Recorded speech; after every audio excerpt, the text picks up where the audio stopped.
तदरीज उसको किस खतूत पर उस्तवार किया जाए कि लोगों में एहसास पैदा हो कि हमारे भी उतने ही हुकूक हैं जो कि रिमोट एरियाज में हैं। अगर आप एनालाइज करें तो आपको नजर आएगा कि बेसिक्स और फंडामेंटल्स तो है ही नहीं वहां पर। ना वहां पे रिमोट एरिया रूरल एरिया में एजुकेशन है, ना हेल्थ है, ना रोजगार है। वो लोग तो बेचारे अपनी स्किल्स पर जो उनके पास है उसके जरिए वो जिंदा हैं। तो हमारे यहाँ ये माशती नाहमवारी जो है वो सारी की सारी चीजों को डेवलप करती है। ये जो आज आपको लॉ एंड ऑर्डर सिचुएशन नजर आ रही है, आपको ऑनेस्टी मुल्क में नजर नहीं आ रही, आपको ट्रांसपेरेंसी नजर नहीं आ रही, आपको ब्यूरोक्रेसी में एक अलग तबका नजर आ रहा है, आपको अपनी गवर्नमेंट के अंदर और पॉलिटिकल लीडर्स के अंदर एक अलग सोच नजर आ रही है। इस सोच को तब्दील करने की जरूरत है ताकि society. Thank you so much Anwar ji साहब। आई एम श्योर आपका पॉइंट जो हमारे गेस्ट के यहाँ पे कन्वे हो गया। जी रुख साहब कुछ कमेंट करना चाहेंगे? अनवर साहब जो बात कर रहे हैं बिल्कुल सही है। एक रूल्ड क्लास है, एक रूलिंग क्लास है। ये आई कहां से? आपके सब कॉन्टिनेंट से आई है। जब पाकिस्तान वजूद में आया उस वक्त एक क्लास वो थी जागीरदारों की, सरदारों की, अंग्रेजों ने जिसको नवाजा, जमीनें दे दी। तो जो माइंड सेट है जागीरदार निजाम का, जो माइंड सेट है, जरूरी जागीरदार का मतलब है जमीन हो, इंडस्ट्रियलिस्ट हो सकता है, कोई भी हो सकता है, पर्सन इन पावर। अब उसने रूल करना है। अब जिन इलाकों को उसने रूल करना है, अगर वह एजुकेशन आ गई तो वो रूल कैसे करेगा? उसका वोट बैंक ही उन जाहिल लोगों को है, अनपढ़ लोग हैं, मासूम है, भोले हैं मगर अनपढ़ है। तो वो जहालत की बेसिस पे वो रूल करता है। पावर मिलता है जहालत की वजह से। अगर जहालत खत्म हो गई, आप बलूचिस्तान में आपका एजुकेशन क्यों नहीं है? फिर पाकिस्तान के अंदर आप देखें 7 से 8 किस्म की एजुकेशन सिस्टम्स हैं। अब एक घर के अंदर बच्चा अगर एक मैट्रिक कर रहा है, दूसरा भाई जीसीए लेवल कर रहा है, ओ लेवल्स कर रहा है, ए लेवल्स कर रहा है, उनके जहन आपस में नहीं मिलेंगे। नहीं मिलते। तो हुआ क्या? हुआ ये है कि कहीं ना कहीं इनिशियल स्टेजेस में जब पाकिस्तान वजूद में आया, बहुत बड़ी गलती हो गई हमारे उन लोगों की जो साहिब इख्तिदार थे। शायद विजन नहीं था, शायद मफाद था, क्या था कि उन्होंने इस मुल्क के अंदर एक निजाम कायम नहीं किया कि जी हर इंसान बराबर होगा। आप मगरिब में देखें, अगर मैकडोनल्ड फॉर एग्जांपल एक चेन है, इंटरनेशनल चेन है, अगर वो शिकागो के अंदर है तो शिकागो के सबब में भी वो चेन होगी। बिल्कुल ठीक है ना? जो फैसिलिटी मेन सिटीज में मिलेगी वो रिमोट एरियाज में भी वहां मिलेगी। डॉक्टर साहब सॉरी मैं आपको यहाँ पे दोबारा से एक दफा इंटरप्ट करूंगी। एक छोटी सी ब्रेक के वक्त ब्रेक की तरफ चलेंगे, वापस आके नाज़रीन डिस्कशन को यहीं से कंटिन्यू करेंगे। Stay with us.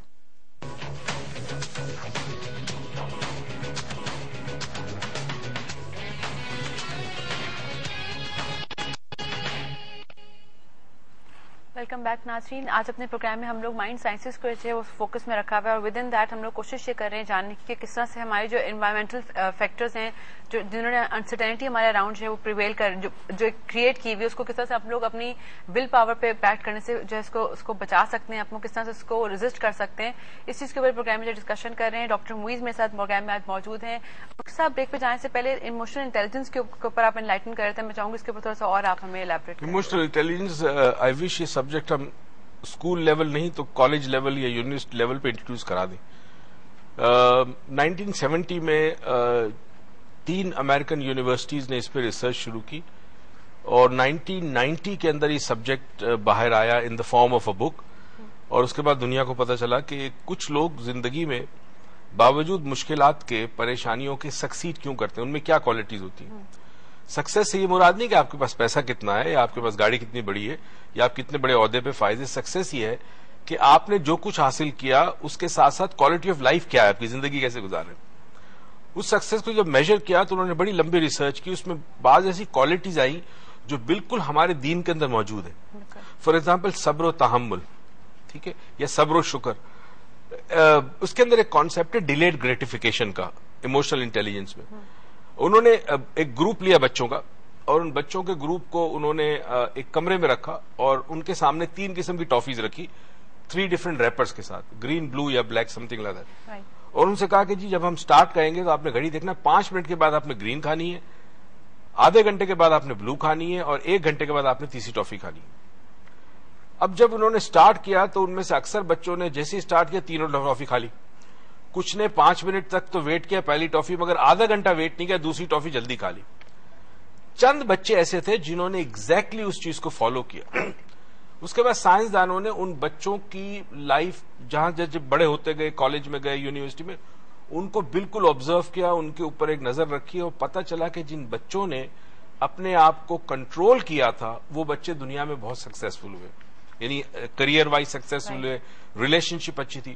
اور جنہوں نے جلد بازی کی وہ آگے جا کے ہائی اسکول سے ڈراپ آؤٹ ہو گیا, کوئی ڈرگس پہ چلا گیا وغیرہ. آپ میں انٹرپٹ کروں گی, کالر ہمارے ساتھ موجود ہیں, ان سے بات کرتے ہیں. السلام علیکم.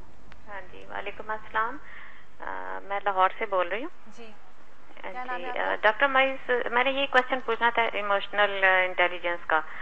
تو یہ ڈاکٹر معیز ایکسپلین تو کریں, لیکن میں نے پوچھنا تھا, بعض لوگ 80-90 ایئر تک بھی جا کے ایک دم بھڑک جاتے ہیں, اور ایون کہ اتنے ایموشنلی وہ فیلئر کا شکار ہوتے ہیں کہ اچھل کے نا, جیسے فزیکلی بندہ اچھلتا کرسی سے, اچھل کے باتیں کرنا, ہاتھ پیر آنکھیں پھیل جانا, اور جسم کا برا حال, اور جھاگ نکل رہی ہے منہ سے, دیٹ از.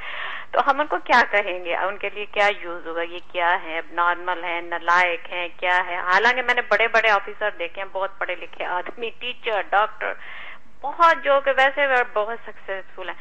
تو ویسے وہ ڈاکٹر صاحب ایکسپلین تو کریں, میں سن رہی تھی, تو آپ بتائیں گے. جی بالکل ایکسلنٹ کوشچن.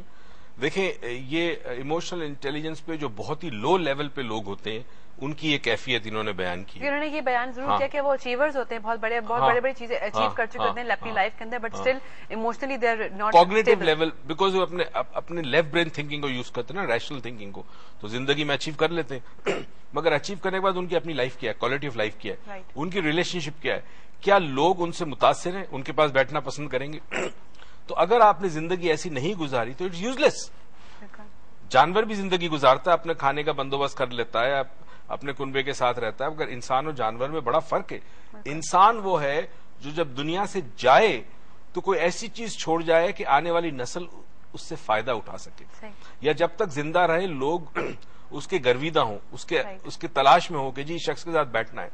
تو ایسا انسان ہوتا ہے. Maintain a balance between your left brain and your right brain. آپ کو جیسے ایک چیز کو ایم نہیں کرنا چاہیے اپنے لائف کے اندر. آپ کہہ رہے ہیں ہم لوگ بھی آج کیونکہ پاکستان کے ماحول کی انوائرمنٹ کی بات بھی کر رہے ہیں, تو آپ اس چیزوں کو لے کے سیٹ بیک نہیں لے سکتے کہ آپ کے انوائرمنٹ سپورٹو نہیں, تو you can not achieve anything. You can still achieve your emotional intelligence at least, اگر آپ تھوڑا ریشنل تھنکنگ طرف نہیں جا پائے. یہ دیکھا ہے دنیا میں کہ بعض لوگوں نے بہت اچیو کیا ہے because of calamity around them. جتنی مشکلات میں انسان ہوگا اتنا اس کے اچیومنٹ کے چانسز بڑھ جاتے ہیں. یہ یاد رکھیے, بیکاز آپ بہاؤ کے خلاف, جب پانی کے بہاؤ کے خلاف تیراکی کرتے ہیں یا سوئمنگ کرتے ہیں, تو جب آپ باہر نکلتے تو آپ ایک ایسی جگہ پہنچتے ہیں جہاں کوئی عام آدمی نہیں پہنچ سکتا, کیونکہ ہر کوئی بہاؤ کے ساتھ چلتا ہے پانی کے.